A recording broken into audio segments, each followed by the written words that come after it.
You've just tuned in, you're listening to Good Morning Marlow, and I've got my wonderful guests with me live in the studio. Good morning, Jules and Beth. Morning. Good morning. It's so nice to be here. It's so lovely to have you here. I'm really excited to have this conversation. We started the show with lots of lovely music all about the love, haven't we?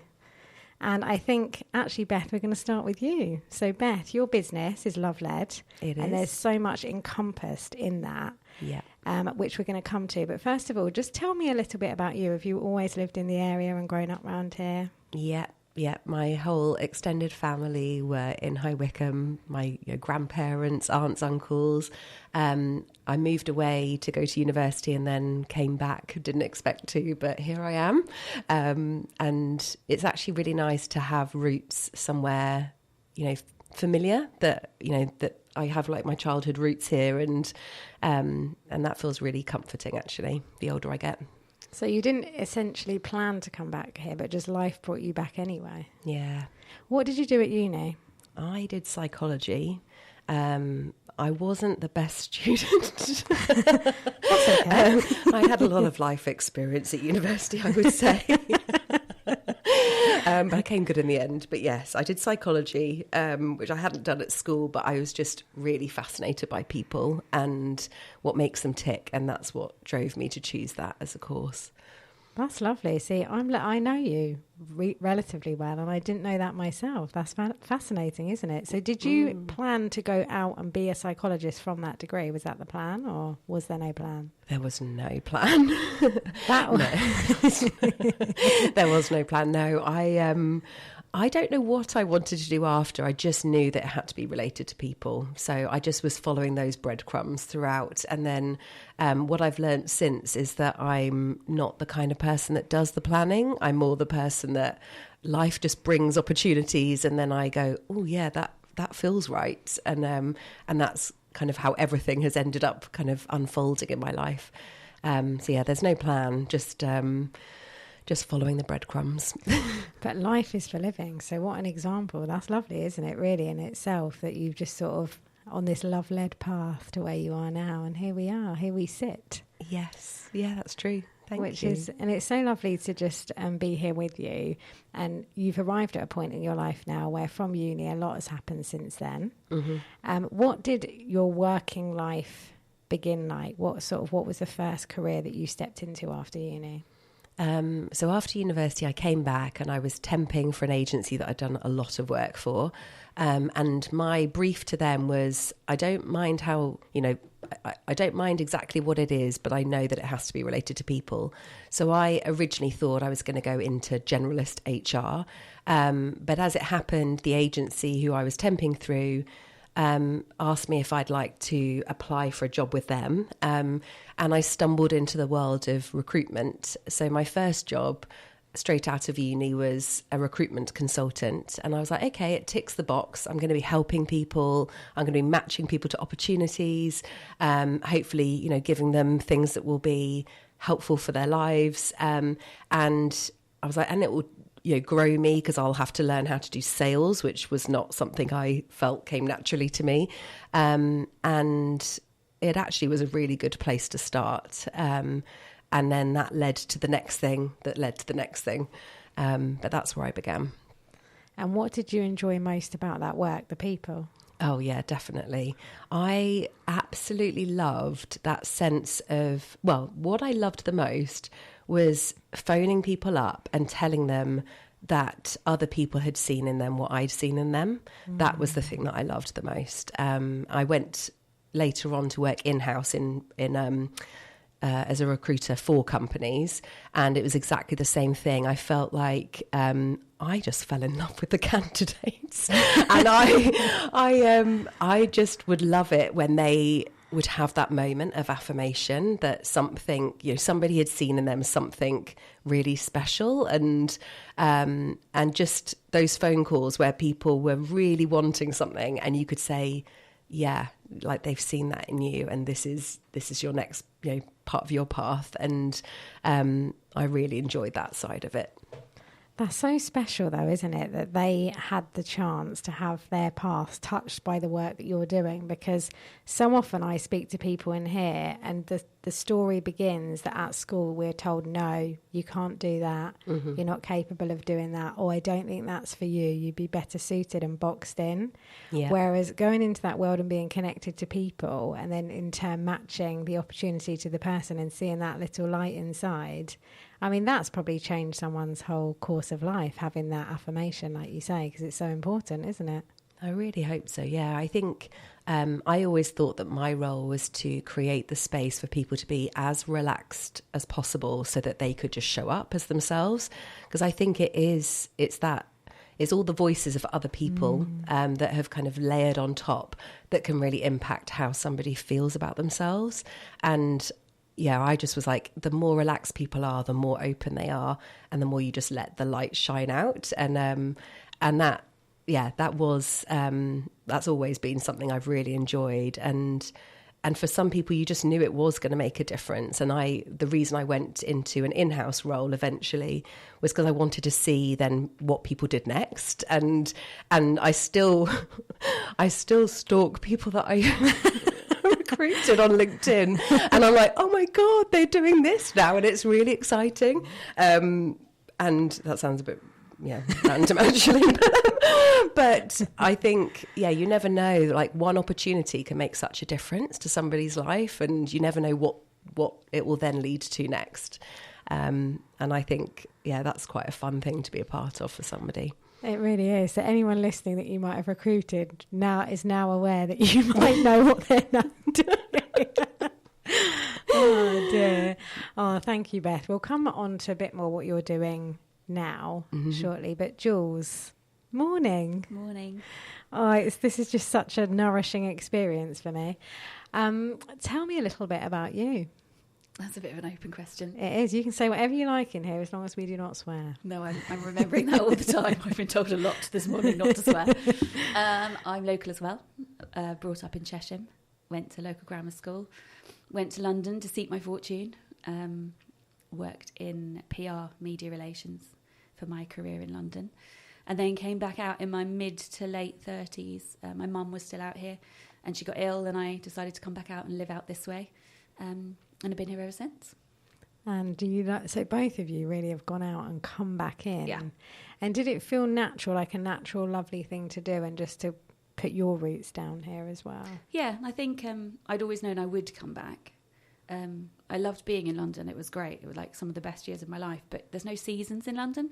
And I remember having a conversation with my aunt who lives in the Hebrides and saying to her, and she was saying, well, it's spring. And I was like, is it? I haven't even noticed. There's no trees and nothing's happening on the trees.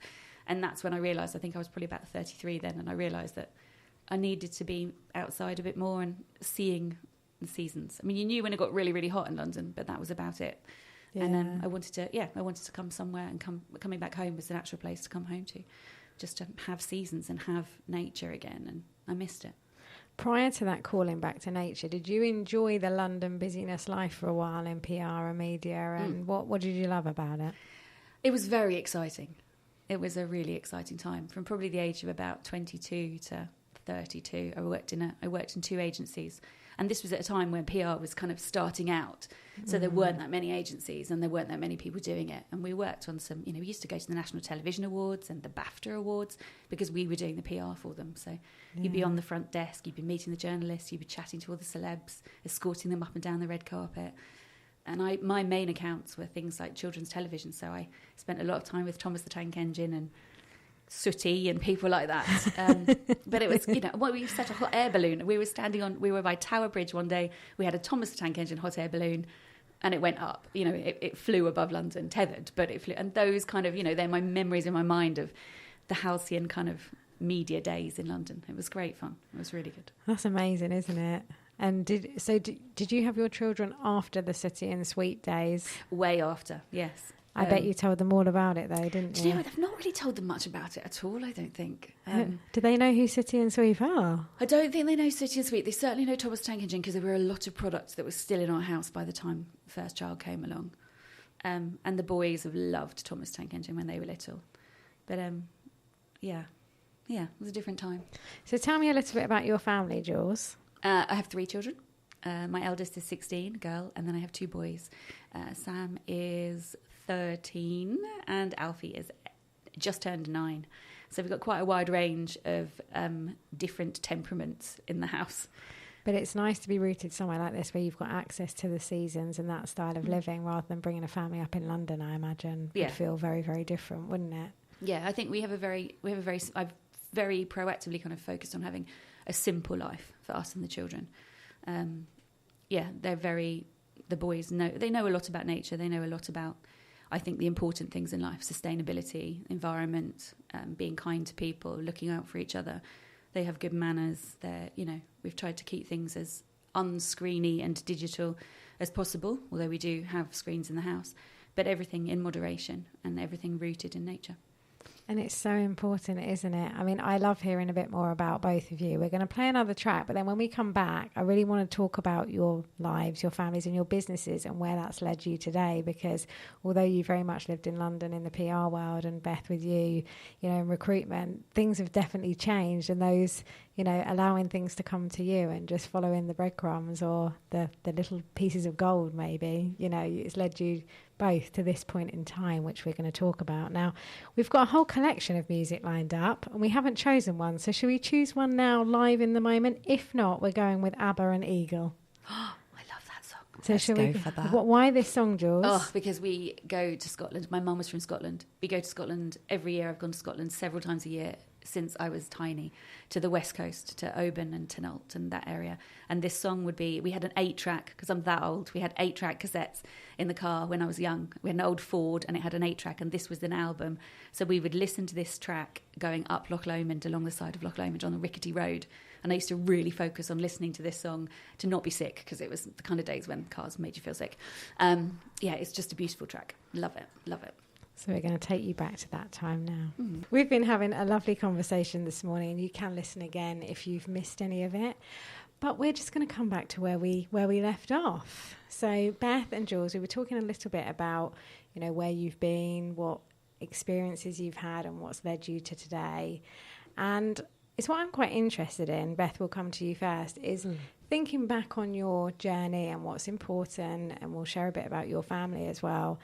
But what parts of those early days have woven through and are still really instilled in the heart of what you're doing now?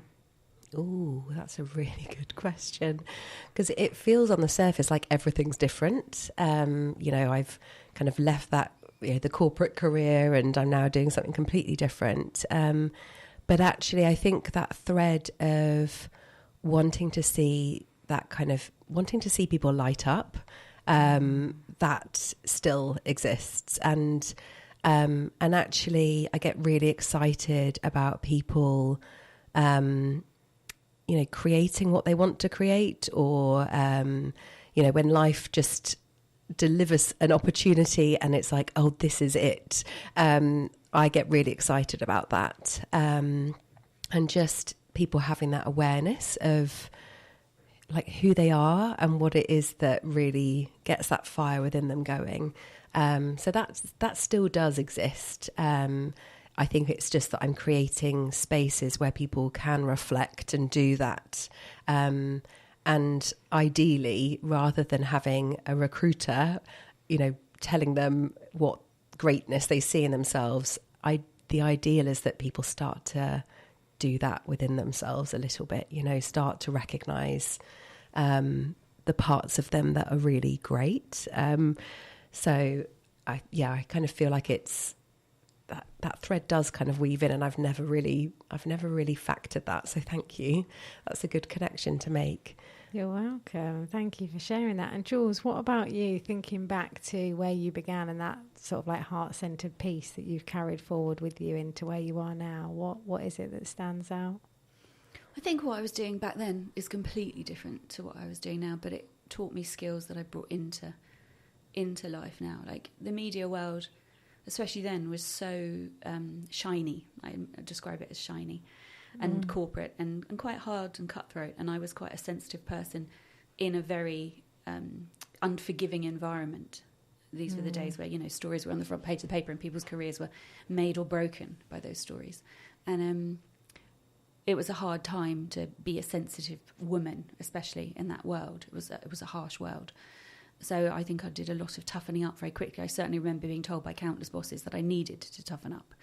And I think it's now, as I'm a more mature woman, that I'm looking back on those times and thinking, thank goodness the world has moved on. Thank goodness we don't say that to people anymore. Thank goodness we allow people to be individuals in the workplace and their sensitivities are not seen as weaknesses. But I think that the main strand for me and my whole career has been communication. So, all you're doing in those kind of jobs is taking messages, repackaging them and distilling them to different audiences. And I think communication and words have been a theme that have come with me all the way through up to today, really. That's interesting, isn't it? Because so in that career, you would have had to have learned to toughen up and become very consciously aware of what didn't feel safe for you. So now in the work that you're doing, you're delivering those safe spaces also, so people don't have to do that. Yeah, I think I'm unpacking it in reverse. So, I was constantly told, I was on the board of a company and I was constantly told, you need to toughen up, you need to be more corporate, effectively. You need to be masculine, basically. And I didn't want to, and I was masking and fighting against it. And I think it taught me I know now how to make people feel comfortable. I know now how to spot when someone feels uncomfortable, because I've probably experienced it myself. So flipping that, and the main thing I try to do whenever we're doing anything at work is to make the people that are in those classes, in those workshops, feel comfortable, feel safe, and then they're free to kind of be creative and flourish. And that's what it's all about, isn't it? Coming out of that mindset, that thinking world, into feeling what your body's trying to tell you all along, and you're fighting against it. So somatically, you've got all the answers there, and holding these spaces where people can connect to that.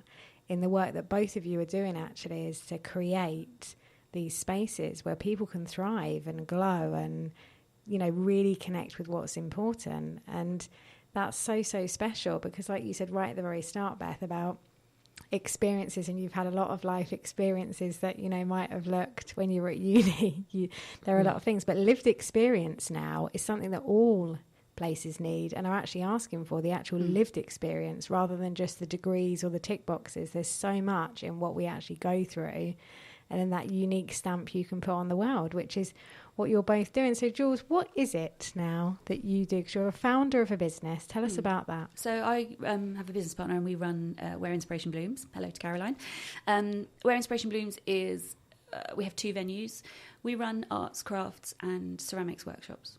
We do corporates, we do private classes, but our main business is running classes that the public are welcome to come to. And for me, the most exciting part about that is holding that space, creating that environment where people come, often people who are retired or who've had things that have been difficult in their lives, and they are looking to do something to take them out of their own minds.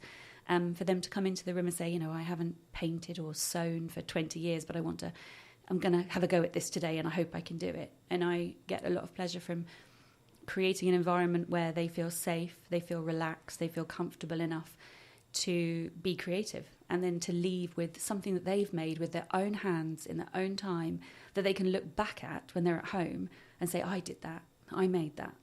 And I think it's that leaving with something that they can remind themselves of what they're capable of that feels really special. That's quite a gift to be able to give that to someone else. I think it is, because I think we have a lot of lack in our own capabilities and what we truly can achieve because of that lack of safety, because of the lack of opportunity. And what you're saying there is that you're creating these spaces where, so just say, for example, if someone is thinking, I'd really love to try something new, I'd love to try a new skill, or years ago they might have experienced textiles at school, loved it, lost that, got sucked into this corporate world of, burning out. And actually really what they want to do is like you with your lovely embroidery that no one can actually see except for Beth and I, but they just want to sit down, they want to just absorb into something creative. Where would they begin if they didn't start? What would you suggest? What can you offer? I think it depends what they're good at school. I think at school lots of people do art, they do pottery, they do craft, and they either get told they need to go and do academic GCSEs or A-levels or degrees, and so that kind of gets pushed out, or they're told by a teacher that their work isn't very good, or they're encouraged by a teacher that their work is good, but they don't then know where to go. And then so they, fall into the rat race, go on a corporate path or whatever path they choose, like the rest of us have done. And then at some point something happens. In my case, it was losing my mum, where you kind of question everything around you and you need something new. And that's when it feels safe to return to something old. And that's when a lot of people appear at our door and say, I haven't done pottery for 30 years, but I'd like to have a go. And at that point, I think we create classes and introduction classes for lots of different arts and crafts that people can come and make something. And there's no pressure for it to have to be, it's going to look like this, it's going to look like the person that next to you has done it. Everyone has different levels of creativity, different levels of skill. But as long as they leave with something they're happy with, then our job is done. That's our work. Do you know one thing that just made my whole body go, yes, is when you said, then we can return to something old? Yeah. How much sits in that one sentence? Can we just go back into that? Because we have got a lot of wonderful things inside of us right from the word go, haven't we? And like we've shared here in this light, it's squashed and packaged under all these layers. So there's so much sat in there, like the wisdom and just the ancestry and the history that we've got, and we bury it. So to be able to return to something old, there's just so much that's felt in that one sentence, Jules, isn't there? I think I remember learning to sew when I was probably about 5 years old. My grandma cut a little piece of Liberty print fabric and cut holes in it and gave me a hair, I think, we called them Kirby grips, but a little hair slide with wool on it. And we'd go up and down through the holes. That was our learning to sew. Yeah. And that's from, when I was a tiny, tiny child. Everybody has done something with their hands at some point in their youth. When we're young, we're all extremely expressive. We're all extremely creative. We're painting, we're drawing, we're ripping up pictures, we're gluing things on things. We're encouraged to be so creative when we're young. And often the layers of life, the pressures of mortgages and homes and houses and, all the stuff, all the day-to-day stuff, health, all the stuff we all have in our lives can squash down that space for creativity. And creativity then comes at the end of the list. It's, I'd love to do that. Well, I haven't got the time.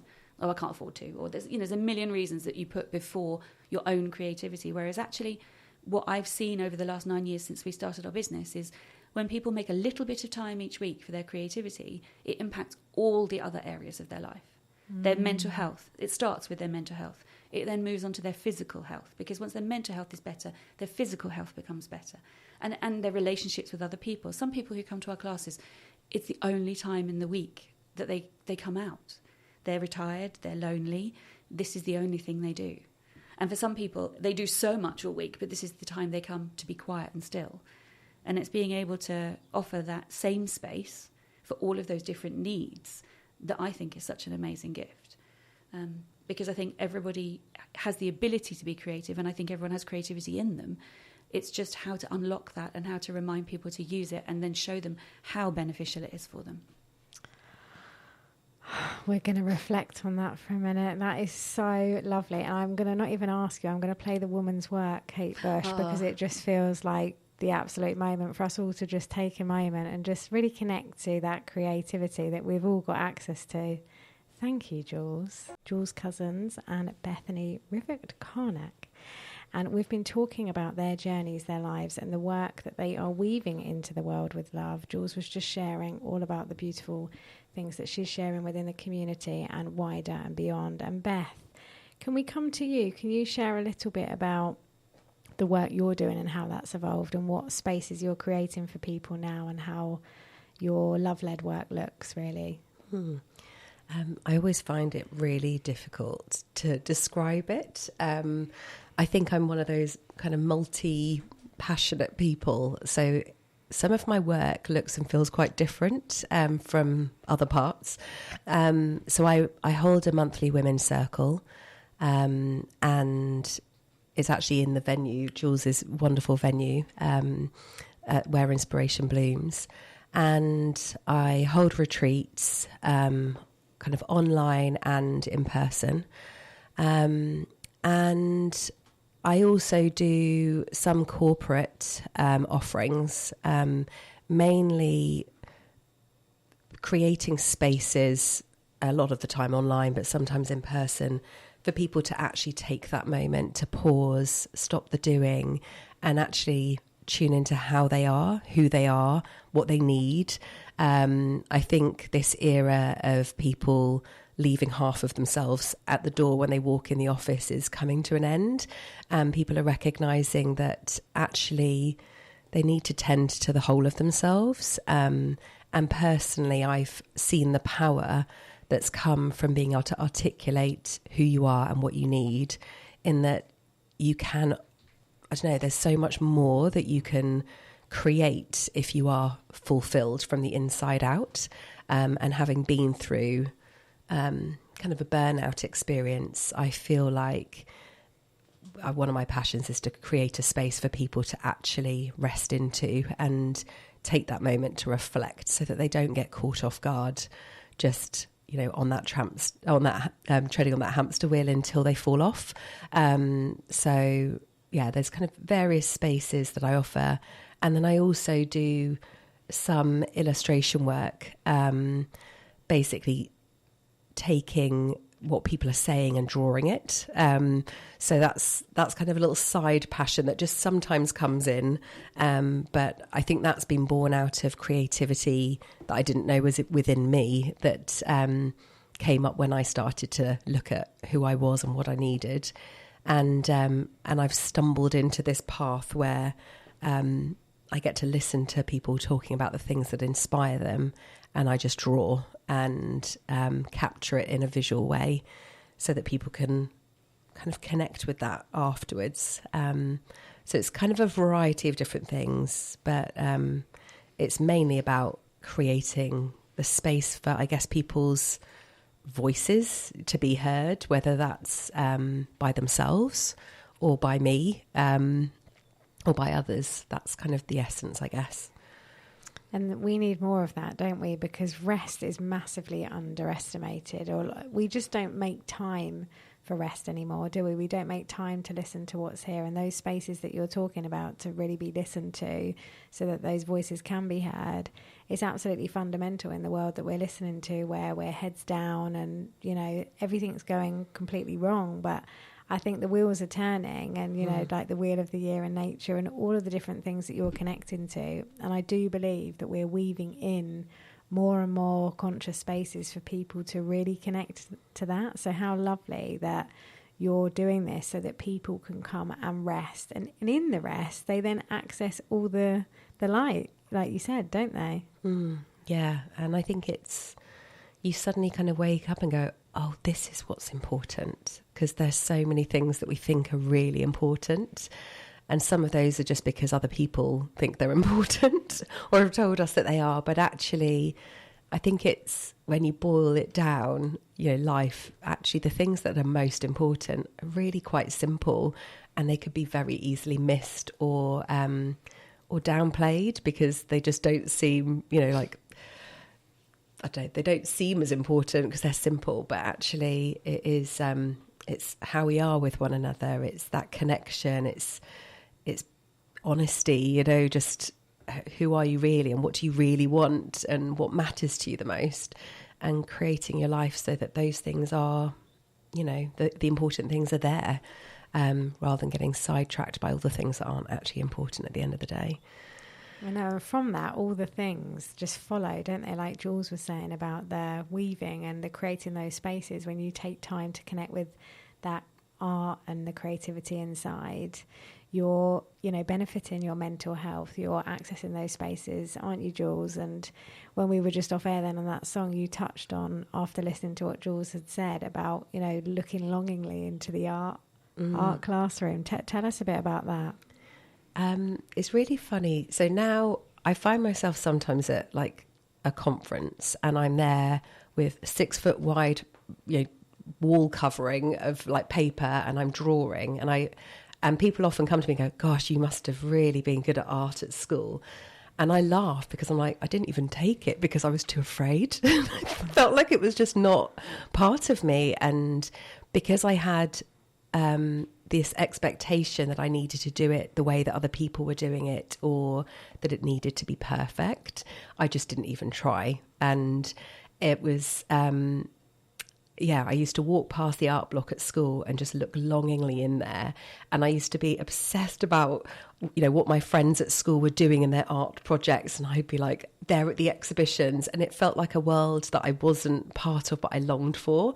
And I just love the fact that sometimes you end up realizing there's something within you all along, but you don't. I don't know. I just didn't have a clue that it was even possible for me. But I really loved just everything about it. I think it's a sensory experience. It's the colour, it's the layers, it's the, like I'd watch people like, troweling paint onto a canvas and be like, oh, that just looks so satisfying. I still haven't done that yet, actually. I need to do that. Jules, I'm coming to you. But yeah, it was like a forbidden love, like, oh, I wish I could go in there and I just couldn't. It's the same with the drama studio. I'd walk past there and be like, I just want to be in there. But I chose all the sensible things, I chose all the things that I was already good at, like I could write essays, all of this. It was all the risk-free stuff, But it's what you said, it's just come back again. It's that returning to something old, like what's meant for you doesn't pass you by. And by taking those moments, that art has come into your life anyway. Yeah. And you've returned back to that space, but in a way that suits you. And it's like the spaces you're creating there, Jules. That's what you're doing as part of Where Inspiration Blooms now, isn't it? You're creating that space. I think creativity is a language, and I think it's a language we're all born with. And depending on our life experiences, it either is a language we continue to use or it's a language we shelve. And it's not a language we have to learn. It's already within us. So circumstances you'll either keep speaking that language or you'll stop speaking that language. And it's a 3-dimensional language as well. It's not a language like learning French or German or Spanish. It's 3-dimensional. You use your mind, you use your hands, you create. It doesn't matter what anyone else thinks about what you've made, as long as you have created something that you wanted to create. You don't even have to like what you've created. At times of extreme grief or when I've been really ill, times in my life I've created things I've absolutely hated, but they were the language of creativity of that time. And that's, for me, that's that whole communication thing from my past. It's about creativity is communication. We communicate through our creativity, and we've stopped creating through our properly creating over the last couple of decades as digital has become more and more prevalent. And some people have used digital to be creative and they've used that as their language, but we're going back to the old creativity, jigsaws, things, reading books, talking about books, basic things, but they're all expressions of our creativity. They're all our own innate language. Yeah. Together we are, aren't we? We're returning to the old, returning to the creativity and speaking that language. I am loving having this conversation because I think in our own different ways, even here, sat here with you, that's exactly the same thing. I just want to have these conversations to allow people's creativity to breathe that connection so that we all feel less lonely. And it's just keeping that going in our own way that only we can do, and not worrying about how it looks or what other people think, because there's so much out there that language of creativity, Jules. That's such a lovely way that you said that. And, Beth, with you, with your art, and you're creating all these beautiful stories, aren't you, through what you're hearing? Yeah. And that's enabling that connection for other people to see something that they possibly couldn't feel or connect with before. Yeah, it's so true. And I think as I'm listening to Jules, I feel like it's so inherently human that we need some sort of medium in order to make sense of this crazy world and crazy life, and the fact that we have all these emotions within us. And I think being also a deeply feeling person, I think, creativity has been the lifeline to kind of make sense of it all, to kind of process all of the things that touch us in some way. And we need it. Like, I feel like I need it like I need air.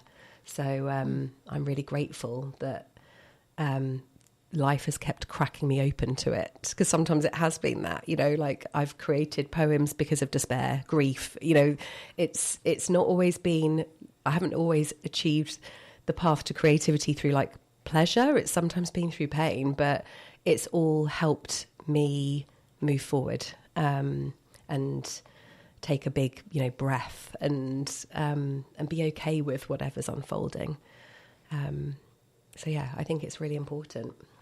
I think that's it though, isn't it? We have to keep allowing things to unfold, because the more we resist, we're just pushing against all this wonder that's inside, and, you know, feeling the pain, feeling the grief, feeling the joy, feeling the pleasure, feeling all the things.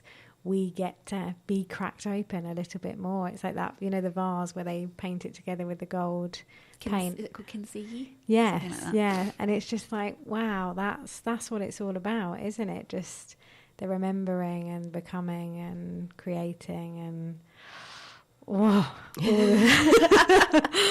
gosh, I wonder if anyone else is enjoying this as much as we are. That we're coming up to the news, but don't you worry, everyone, because Jules and Beth are going to be here up to midday. We've got another hour and we're going to be diving a bit deeper, connecting even further. If there's anything that you want to share or request, you can email us at studio@marlowfm.co.uk.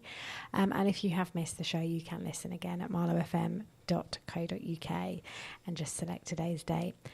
Didn't have Beth's request, so I've actually, while we've been talking, made my own request for you, and we can come back with some others in the second hour. I know you love this artist, and I know that you've seen him, and as we're talking about remembering and becoming and returning to the old, Beth, this one is for you. We've been having a beautiful conversation this morning all about how life has unfolded as it will, and what these two beautiful women are weaving into the world, and creativity as a language of love, really. Returning to the old, making spaces for people to feel seen, heard and connected. And we're going to dive a little deeper. So thank you for staying with me, Beth and Jules. It's been fun. We've just been having a dance. Yeah, we're just dancing in the studio to Peace in the Valley. And then we've got a few more great tracks to take us on a journey this morning. Always have a mindful moment on the show at 11:11. So we're going to have that shortly. In fact, we might start a bit early, or I might be umming and ahhing for a few seconds, and there's no point in that. We'll finish at 11:11. But really, it's just a moment to arrive where you are and take a minute to be with your body, be with your breath, and just meet yourself with what's present. So we're going to go there now. If you were driving, please do not close your eyes. So if you're listening to the show in the car, that's not advisable, but you can listen in. But if you're anywhere else in the world and you're seated and you would like to join us for a mindful moment, please feel free now just to close down your eyes and take this moment out of your day just for you. Just really becoming present in your body,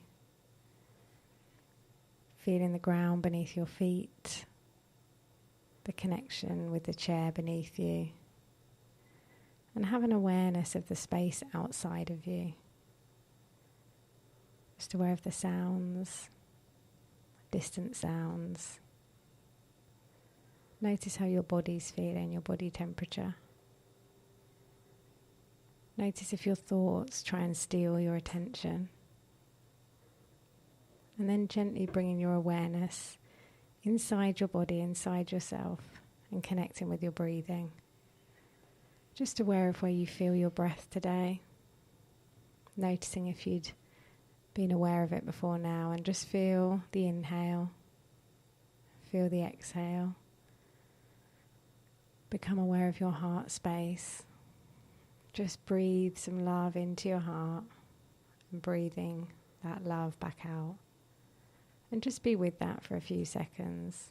Just breathing that love in, breathing that love out.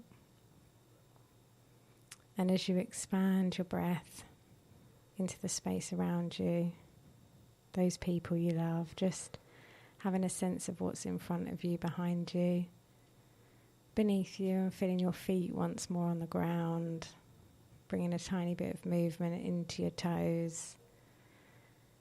And coming back into the space that you're in now this morning. If you're at home and listening in, you can keep your eyes closed as we continue the conversation here in the studio with Jules and Beth. We've been talking all about the wonderful work that they do. And as I said before, and I just love what you said about creativity being a language, Jules. We're coming back to you first as you're weaving away there. With she's sewing in the studio. Keeps me calm.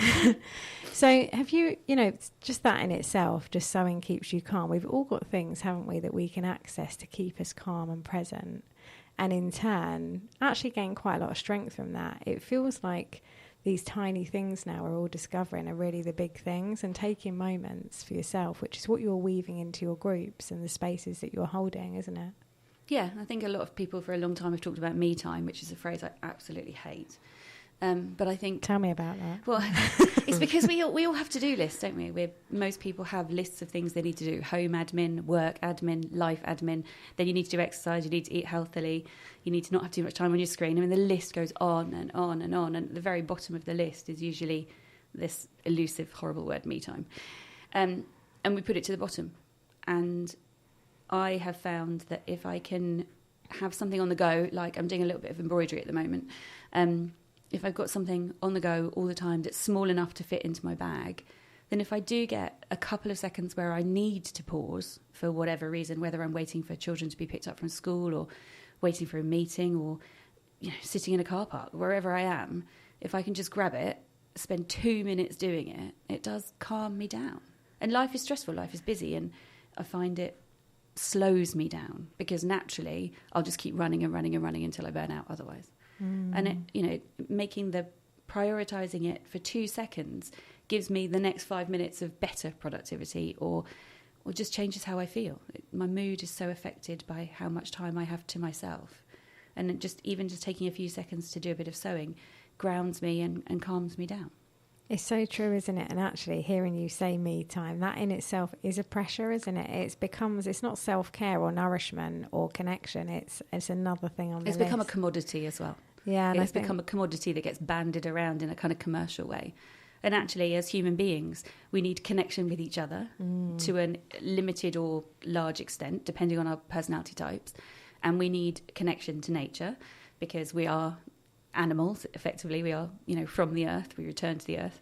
And we need time alone, again, depending on our personality types, to recharge our batteries. And I find that if I don't have much time alone, if I can use a bit of time to be creative, it's almost like those 2 minutes of sewing feel as good as somebody else's 20 minutes of meditation.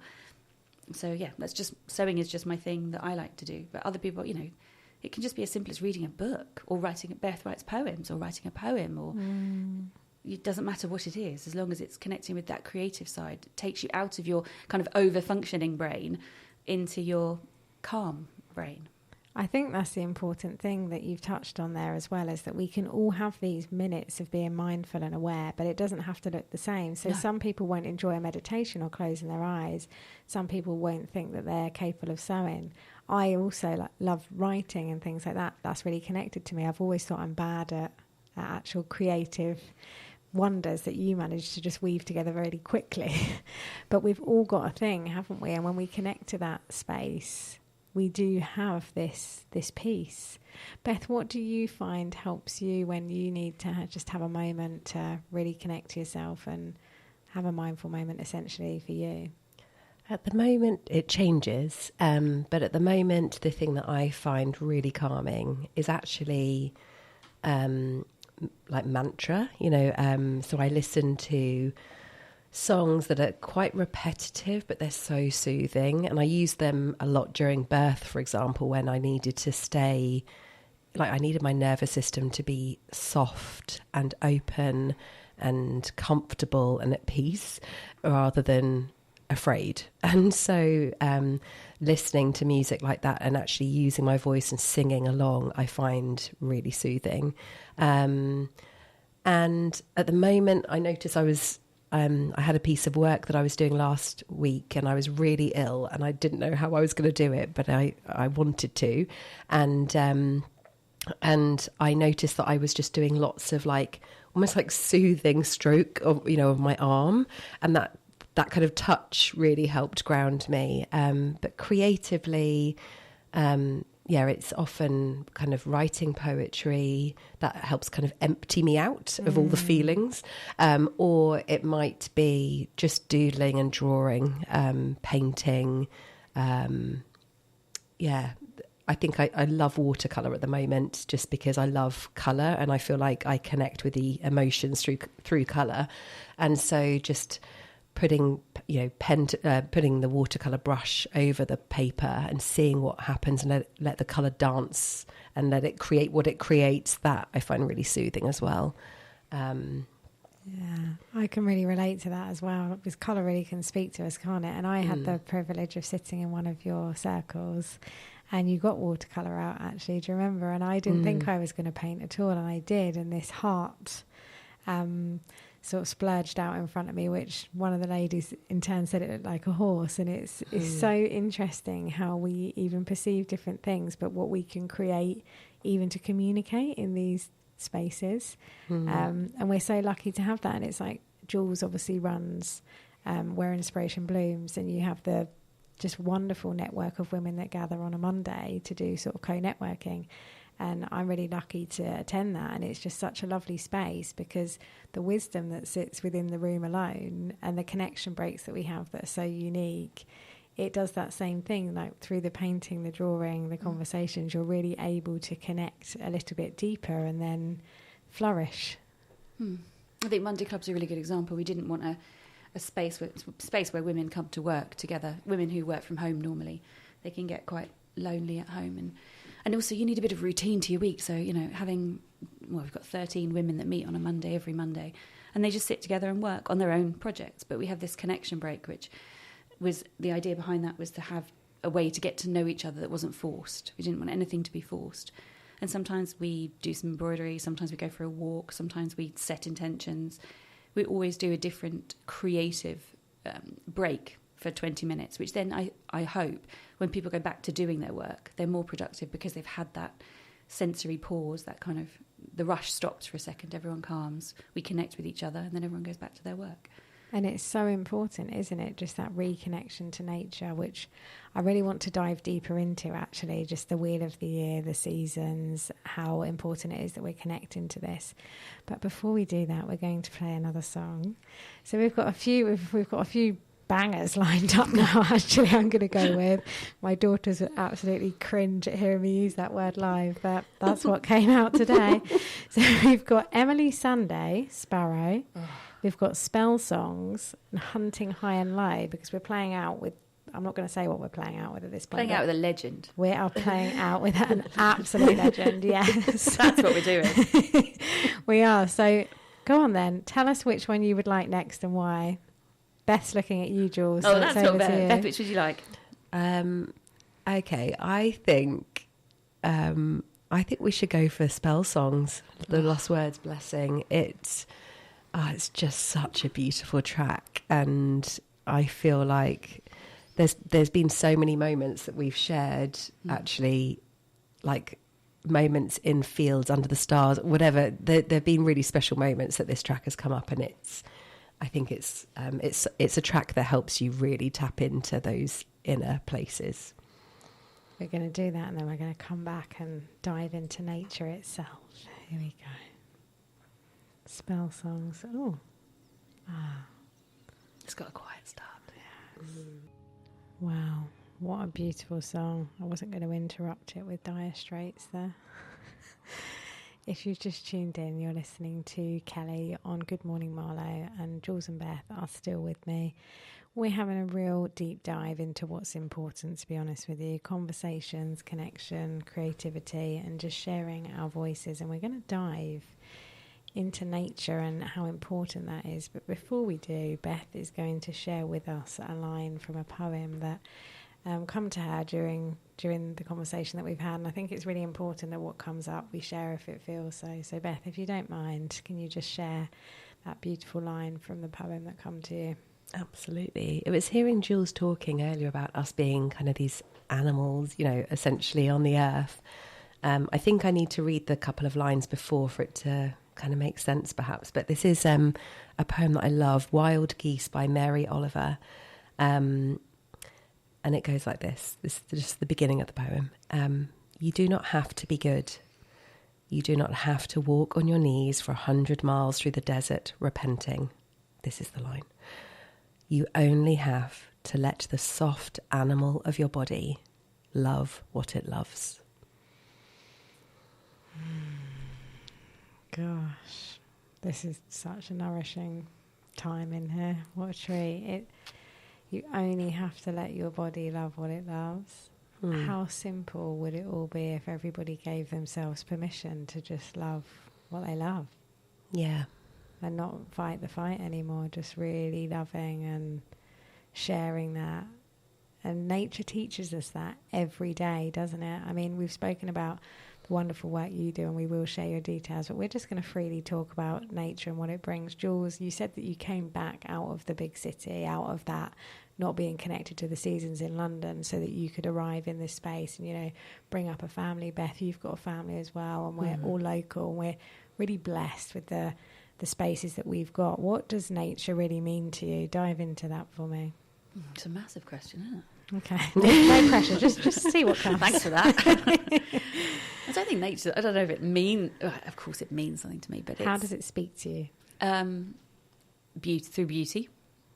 I think when I see things in nature, patterns, colours, it calms me. I think there was a lot of stuff, wasn't there, around COVID, around people getting back into nature. Like, we shouldn't have even left it in the first place, quite frankly. You know, we should be caring for our environment, the environment around us. We should be we should be good stewards of our land. We're not, and we should be. And that's just an absolute fact. And we need to keep sharing this. I mean, you are a wealth of knowledge with birds, trees, nature. And I know that Jenny shared with me, who I had the privilege of having on the show last week, about when you were away in the Cotswolds and the rain was coming and you almost knew to a T, which it was only something you could do, which I just laughed and loved so much. I could see the rain coming over the hill. Yeah. It hit us. I mean, we were absolute drowned rats. We were so wet. And I said to her, don't worry, it's going to stop in 4 minutes. And she was like, don't be stupid. I said, all right, turn around. And I sort of sheltered her because I had a bigger coat, count backwards from 240, and she did count backwards from 240, and it stopped. But you can see rain coming. You see the browny greyish line coming across. You know, when you get a view, you see it coming. But I think that's the thing, though, Jules. I think a lot of people don't see things coming. But if we are connected to nature, and if we're more open to we can feel and sense those things. So imagine, you know, all these people burning out in that corporate lifestyle with all these to-do lists with me time at the bottom. They cannot see the rain coming. But that's because most of the time they're not surrounded by anything that gives them any indication that there is a season going on. Yeah. You know, if we remove all the trees from all the cities, then we can't tell what season we're in. Exactly. And that's what we've done. Yeah. Yeah. So we need to reconnect. Beth, you've got young children and dog, and you love going to the woods. How does nature speak to you? I feel like, how does it speak to me? For me, it's the place I go when my mind is busy, and it feels like it's holding me. It feels like I can breathe there. And obviously that is exactly what the trees do for us. You know, it's very physical. But also I don't know, I feel like it's almost like it opens up the top of my head again. Does that make any sense? You know, when you're stuck in the thinking and actually you need to be back in your feeling body. That's what it does for me. But also there's such joy and wonder that comes from being in nature for me. Like there's, I don't know, just the small delights of, you know, the dappled light coming through the woods when you hear an owl at dusk, and I don't know, it brings me to this state of wonder and joy and awe, and I think it's really valuable for us to feel those things, because I think it brings us back into that childlike innocence again, you know, where we're not bogged down by all the stuff. But it's really important, and I've had a really strange experience over the last year, because I've been wanting to connect more reciprocally with nature, and actually through Jules a lot have been exploring, you know, different you know, naturally foraged plants and what they can bring, you know, like using hawthorn berries as heart medicine. And I've had this strange experience in the last year where actually names of plants have been randomly coming to me when I've held somebody else, you know, with my hands. And it's been kind of surprising, but also not surprising, because I think I'm just intentionally trying to be, I don't know, a lot less in my head and a lot more listening to the world around. And I feel like having children, nature is so important. Clifton is like my spiritual home. And every week since I've been a mum, I've pretty much, been there. Not so much in recent months, but I feel like with my family, it's noticeable that no matter what emotional state we are all in when we leave the house, by the time we come back from somewhere like Clifton in the woods, we're just all calm and better. And there's just like a real that comes from that. And I think it's so important. I gasp if I haven't had enough nature. And actually, when I used to work in Slough, which is obviously not the greenest place, I remember somebody saying to me when I first started,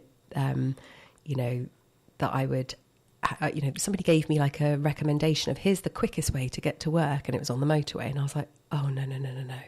If I'm spending the whole day here, I'm driving through the woods past Odds Farm Park. I'm going that green route because I need the green. I need it, and I can't not have that. And that was a non-negotiable for me, no matter what. I would always take the longer route if it's nature, always. I'll always drive the back roads through, the single track roads surrounded by hedgerows, and again, you're just surprised by what appears in those places that you don't get when you're sat on a motorway. And that's amazing that you're aware of it, just that regulation that nature's just bringing to you, even just by driving through it. And we can all make those small changes, can't we? Like you shared, Jules, about, 5 minutes when you pause and you take 5 minutes to do some embroidery. When you're going the longer route and you're going in the car, we're regulating our bodies and we're getting more in touch with nature and those things that can really really help us, because we're losing sight of that. We're really desperately losing sight of what's important. I mean, the news and everything, it's always really not uplifting, is it? And we need to access the opposite of that so that we can really find balance and connection. And there's so much outside of us, in nature, in the seasons, the moon, the wheel of the year, and we're all luckily aware of this. But some people out there listening might feel connected to things and not know how to explore it. Jules, what would you say if someone's listening to this conversation and wants to reconnect to nature or take a pause or a conscious decision to regulate in that sort of way? What would you share? I think it's tricky in some cases. Like I think of when I lived in the centre of town and lived in a kind of pokey little flat and in a tower block, didn't get access to nature. It is... Unfortunately, there is a lot of privilege that comes with being able to access nature readily. And I think that's completely wrong. We remove the green spaces in our inner cities, and, the people that need those spaces the most don't have access to the green spaces. There is a bit of I personally think it's quite criminal that is the way it is, but it is the way it is. I think, in the area where we live around here in Marlow, in the Chilterns, we have a lot of green spaces. We're incredibly privileged to have so many beautiful, well-kept green spaces. And, we do need to look after them and we need to go into them. I think it's a lot harder for people that live in the centre of towns. They don't have access to the same things that we do out here. I think we have a moral responsibility to try and give them that access. You see lots of schools coming out there's a lot of farms locally that do projects where school children from inner cities come out and learn where the food is grown and stuff like that. I think that's really important, because I think it's the children that we've got to enable to connect with nature, because they're going to be the stewards of the future. When we're all gone and we've burned most of this planet up, it's our children, our children's children that are going to have to take care and repair the damage that we've done. So it is. I don't think it's I don't know how everyone gets access to it, but I do know that the small access you can get, it's as simple as just looking for 3 things every day. Yeah. At the moment, if you step outside and you're walking, even if you're walking into central town, you're likely to see a snowdrop somewhere and going, okay, it's snowdrop season. It must be January, February. Making those connections. When I was young, I used to make the connections between, we'd go blackberry picking, when the leaves were this colour. Again, it's going back to the old ways, the old things. But, daffodils come in the spring. It's teaching the children the basics of things like that so they know for the future. It's an education, isn't it? Yeah. I think that's why these conversations are absolutely fundamental to the future generations, because we need to educate with all of the little bits of wisdom that people have got and gather. back in the old times where, you know, there were the hunter-gatherers and we're looking for food and people were in those communities. We need to do that with the knowledge and the wisdom that we've got and share that and, you know, gather, educate so that people can access it. And even just looking up at the sky, like wherever you are, you can look up at the sky and, you know, connect to thinking, right, there's something bigger than this at play here and I can connect in any way that I can. Beth, what would you share on this? Gosh, I think I'm still processing what Jules shared. But I love that idea of, well, actually, what's coming to me is even just noticing the sensation of the warmth or the cold on your skin as you know, even if you're going to your car to go somewhere, I think starting to pay attention to those little details. I think that's what nature has given me. It's opened up my eye for detail where I don't normally tend to the detail. So even just noticing those sensations, you know, like what does the air feel like today on your skin? Is it warm, cool? Is there moisture? Just those little things can, I think, help attune us back to being back in our bodies. I think that's the thing, because I think we're spending a lot of time operating from our minds, and actually I think what nature invites us to is to remember that we are, as Jules said, these kind of soft animal bodies, and it's actually coming back to that, because when we're in our bodies we can more attune to our instincts, you know, our instinctual nature, and then we are more connected with what feels true for us, noticing how our body's responding to the things around us, the situations we're in, the conversations we're having, the food that we're eating, all of that. I think our bodies are here. They're nature. We are nature. And actually it's allowing us to sink back into that. And I think, noticing the sensations, I think is a good place to start. And just being open to the beauty, you know, even looking out of the window here, there's beautiful trees, and it's just noticing those small details, the colours. It's so important. For the final time today, coming up to 11:45, the morning has absolutely flown by. And if you've just tuned in, I am here in the studio with Jules and Beth, and we've been having a lovely conversation today about all things, really. There isn't anywhere we haven't gone. We've spoken about nature and what's deeply rooted in the work that both Beth and Jules do. And I think it'd be a really great time, actually, just to share where people can find you both and what you do, and if they're interested in coming into these spaces that you're creating for people to really access what you're sharing. So Jules, over to you. Tell everybody, just summarise again what it is that you're creating for people to share and where they can find you. So we run arts, crafts, pottery, workshops, courses, classes in Penn Street, just outside Amersham, and Homer Green. And the website is www.whereinspirationblooms.co.uk. And we're on Facebook and Instagram as well. And then a bit more my sort of stuff, my rantings are on Instagram at by Julia Cousins. And can you tell me, there's a new space that's coming up on a Wednesday, isn't there? Yes. Can we talk about that? Yes. Please? So I've suffered from teaching anxiety for a very long time, and recently have discovered that that's because I don't like things that are sort of finished pieces. So I'm opening up a Wednesday morning space at the Pavilion. We have a beautiful cricket pavilion in Penn Street, and it's just for women. It's a women's cricket pavilion. On a Wednesday morning, I'm going to be opening the doors and inviting people to come, and it's called the Making Space. And just people to come and make whatever they want to make. I'll have stuff there. I'll have some embroidery stuff there, some weaving stuff there. Might be a bit of pyrography, or I don't know, depends what I'm feeling like. But I'm going to go each week. Whether anyone else comes or not is up to them. But I'm going to make something every Wednesday. I'm going to concentrate on a Wednesday morning on making something that I want to make. Just being creative in the space. And on our website, you can buy tickets to come along to that. When does the Making Space commence? When it commences on the 4th of March. So from the 4th of March, yes, you come on a Wednesday morning. Yes. And what time do your doors open and close? 9:30 till 12:30. Okay, so and I'm going to do some kind of demo each week as well, like the Connection Breaks and Monday Club, but a kind of demo, an inspiration. What do we call it? An inspiration interlude. That was it, an inspiration interlude. And I think I'm going to do things like paper making, because I want to have a go at paper making. I don't want to teach a class in paper making, but I've got all the kit, so let's muck around and make some paper and chop some petals up and put it in it and have a bit of fun. So each week there'll be a different demo of something random that I'm thinking I might make, and people can join in. I absolutely love that. So Wednesday mornings are now covered. If you've got nothing to do, you can find out all about that Where Inspiration Blooms with Jules, and it's just drop in. So you can either join all of them or just drop in. Yep. Can people, if they think, oh, you know how people are so non-committal, I mean, I'm very last minute, can you just arrive and pay on the door? Yeah, of course. Is that an option? Yeah. Brilliant. We'll probably have to have Milo FM in the background, because I'm thinking otherwise you won't be able to come. So we'll have this one in the background.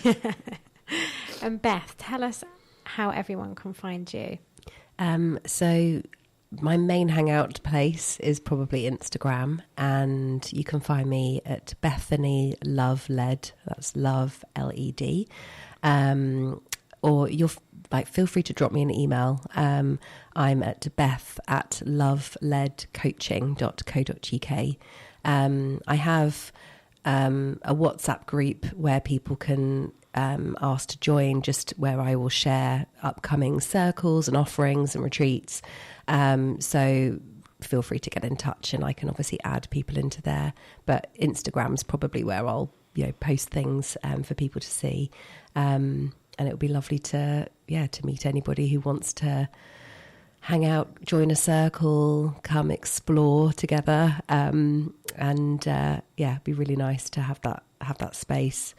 And I also do work one-to-one with people that I haven't done for a while, since I've had very small children, but that's going to be opening up again soon, once I've created the space, the right space for that, just a space for people to come and explore their kind of inner terrain, using colour and energy and visuals and things. So, Instagram's the place to find me for now. Thank you. And is it all right to say, because I just remembered this myself, so sorry if this is going to put pressure on you, but didn't you at some point say that this year sometime that you'll be doing making journals? Yes. So people could just email you to register their interest for that, couldn't they? Absolutely. Yeah. It's I feel like journal making is such a beautiful way of capturing, everything and anything. And the journals that I make, it's kind of blank pages, so you can write, you can draw, you can paint, whatever it is. And there's something really magical about the process of stitching them. I don't know why, it just feels magic to me, to have created the thing, and then you have that blank page, and so you begin. So yes, if anybody's interested in joining that, I am going to be holding spaces for people to come and make journals together, which would be really fun. Maybe we could make some paper with Jules first and stick that in. That would be amazing. Yeah. It reminds me of what you said at the start, Jules, when you would sit doing your very first sewing, where you'd have those punched holes in, and then you thread, and like the similar with the journals. So with what you're both creating here, though, it's really special, isn't it? Because, you shared that looking through the art room window, just wondering. Both of the things that you're creating here are spaces where people don't have to wonder. They don't need to worry about judging. They don't need to worry about what they can and can't do. They can just enjoy, the wonder and joy of just diving in and seeing what unfolds. Yeah, I mean, for me, I get quite ranty about it, so apologies in advance, but everybody has creativity in them. Everyone is capable of creating. And it's so sad when people have had that knocked out of them through life experience. But at times of, extreme stress and pressure and grief and anything that hurts, that's the time to return to your creativity. That is the time to explore it. And what I am most passionate about is helping people to create something. It doesn't matter what it is. It doesn't matter what it looks like. It's just about being able to create something, to express themselves through, it could just be a piece of paper and a pencil and they're doodling. It doesn't matter. It's just about doing something that is creative and is using the language everyone has within them to be creative. So many people come to classes and say, but I'm not creative, I can't make anything. And you're like, you can. Everybody has it within them. It doesn't matter what your end product is. It's just about going through that process. And the more you create, the more confident you get with whatever it is you're creating, the happier you'll feel. It's so proven in so many places so often. I really want to encourage people to just try something. Even just going to a charity shop and picking up a jigsaw, taking it home and doing a jigsaw. Like, it doesn't sound like it's massively creative, but it is. You're creating a picture. Yes, somebody's given you the pieces to put into that picture, but you're still creating that yourself. Yeah. It's so important. Any form of creativity is so important. It's just feeling safe enough, isn't it, to just have those like aha moments and things. In fact, we're going to play that song now that's come in. We've got 2 songs to squeeze in. I'm going to try and do it, and then we're going to wrap up the show really quickly. So we are now going to invite you to enjoy with us Aha, Hunting High and Low, and then we're going out with a absolute classic. Banker. Coming to the end of the show, sadly, we've only got a couple of minutes left with Beth and Jules. If you've missed any of it, you can listen again, but for now, before we play out with a legend, as Jules has introduced him, I'll give you a little clue. But we're going to just share a couple of minutes each, just what you want to leave our listeners with. And firstly, from me, thank you both for coming in for this nourishing, wholesome, just bubble of joy for me. It's just been, oh gosh, lovely. I've learned, as usual, so much from you, and I hope everyone listening takes something away. But just anything at all that feels right that comes to you. Beth? There's something that's kind of been a thread through the conversation that made me reflect on what helped me when I most needed to reconnect. And that was that sense of going back to the things that really lit you up when you were younger. And I feel like that's an invitation I want to extend to people listening, that you might be in that place where you're feeling disconnected, life feels busy. You might not, you might not, but just for the sheer joy of it, perhaps, I just want to invite people to kind of reflect back on that younger version, the kind of wild, free,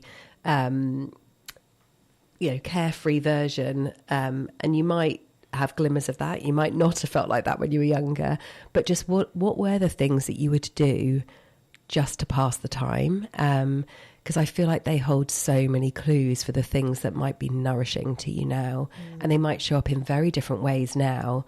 But like, if I think about my childhood, I was in the garden, I was playing with flowers, making potions, I was drawing, I was talking a lot, but it's those things. And I just invite people to reflect on that and just give yourself permission to let your body love what it loves.